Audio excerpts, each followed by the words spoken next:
PPP విధానం అమలు చేసే తీరుతాం, ఏం చేసుకుంటారో చేసుకున్నాను అంటున్నారు వైద్య శాఖ మంత్రి సత్యకుమార్ గారు.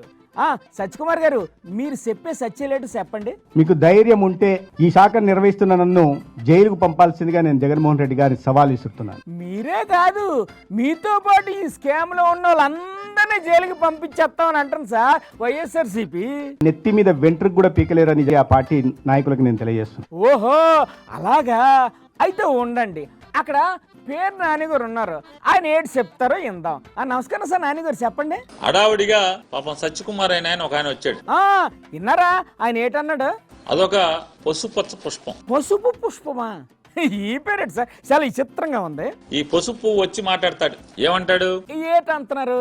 నీకు చేతనైతే నన్ను అరెస్ట్ చేయమని చెప్తున్నాడు. అవును, దమ్ముంటే నన్ను జైలుకు పంపండి అని చెప్పి సవాల్ చేశాడు సార్ ఆయన.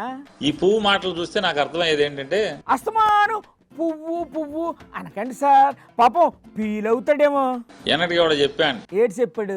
నన్ను కొడితే కొట్టావు కానీ మా నాన్న కొట్టు, మా అన్నయ్యని కొట్టు, మా బామ్మర్తిని కొట్టాను, మొత్తం ఊళ్ళో మా బావని కొట్టని మా ఇంటి వాళ్ళందరికీ కొట్టించాను. ఎందుకు అలా చేశాడు? ఎందుకంటే నాతో పాటు అందరూ కొడితే అందరికి సమానం అయిపోద్ది కదా అని చెప్పి.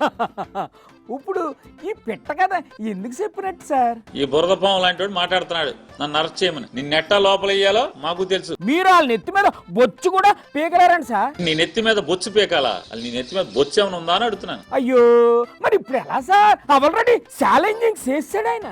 ముందు నెత్తి మీద బొచ్చు మొలిపించుకుని తర్వాత ఆ ఛాలెంజ్లు చేయాలి సత్యకుమార్ గారు. మరి ఎలా? నెత్తి మీద జుట్టు లేకపోతే పీకరా? జుట్టు లేనుండి ఏం పీకుతాం, ఉన్నోడిని అయితే పీకుతాం గానీ 2 ఏళ్ల తర్వాత కూడా పీకలేరంట.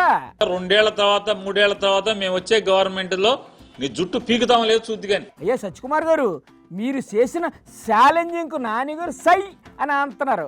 మరి ఇంక నెత్తి మీద జుట్టు మలిపించుకునే బాధ్యత మీదే, మీరు ఆ పని మీద ఉండండి.